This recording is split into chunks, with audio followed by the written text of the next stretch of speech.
सफूरा जरगर को मिली दिल्ली हाईकोर्ट से जमानत। जामिया में एमफिल के तालिबा सफूरा जरगर को जमानत मिल गई है। 10 अप्रैल को पुलिस ने सफूरा को गिरफ्तार किया था। दिल्ली में हुए तशद्दुद मामले को भड़काने के इल्जाम में गिरफ्तारी हुई थी। हमला होने के सबब सफूरा को मेडिकल ग्राउंड के चलते जमानत दी गई है। सरकार ने हाईकोर्ट में कहा कि केस की मेरिट पर ना जाकर उसे इस केस में जमानत पर कोई आपत्ति नहीं है।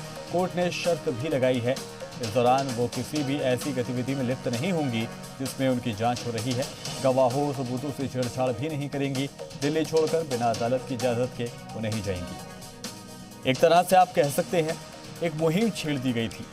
लगातार सोशल मीडिया पर हमने देखा, खासकर ट्विटर की अगर बात करें तो वहाँ पर ट्रेंड करता हुआ दिखाई दे रहा था सफूरा की जमानत के लिए। और यहाँ पर दलील यही दी जा रही थी कि हामिला है सफूरा जी और प्रेग्नेंट है, लिहाजा उन्हें मेडिकल के बाहर, ताकि वो अपना इलाज सही से कर सकें, उन्हें ज़मानत मिलनी चाहिए।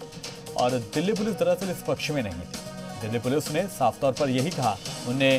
दिल्ली पुलिस ने दरअसल पुराने वक्त की याद भी दिलाई और कहा कि दरअसल अब तक जेल में ही 39 डिलीवरी हो चुकी हैं।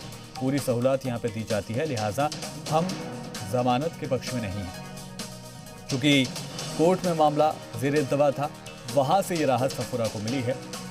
और अब कह सकते हैं कि एमफिल की जो जामिया की स्टूडेंट हैं सफूरा जरगर, उन्हें ज़मानत मिल गई है। दिल्ली हाई कोर्ट ने ज़मानत पर एक तरह से फैसला सुना दिया है। सफूरा जरगर को ज़मानत मिल गई है और 10 अप्रैल को पुलिस ने सफूरा को गिरफ्तार कर लिया था। दिल्ली में जो तशद्दुद हुए थे, दरअसल उनको भड़काने का इल्ज़ाम लगा था और तभी इनकी गिरफ्तारी हुई थी। हमला होने के सबब सफूरा को मेडिकल ग्राउंड के चलते जमानत दी गई है। सरकार ने हाईकोर्ट में कहा है कि केस की मेरिट पर ना जाकर उसे इस केस में जमानत पर कोई आपत्ति नहीं है। कोर्ट ने शर्तें भी लगा दी हैं, इस दौरान वो किसी भी ऐसी मूवमेंट में शामिल नहीं होंगी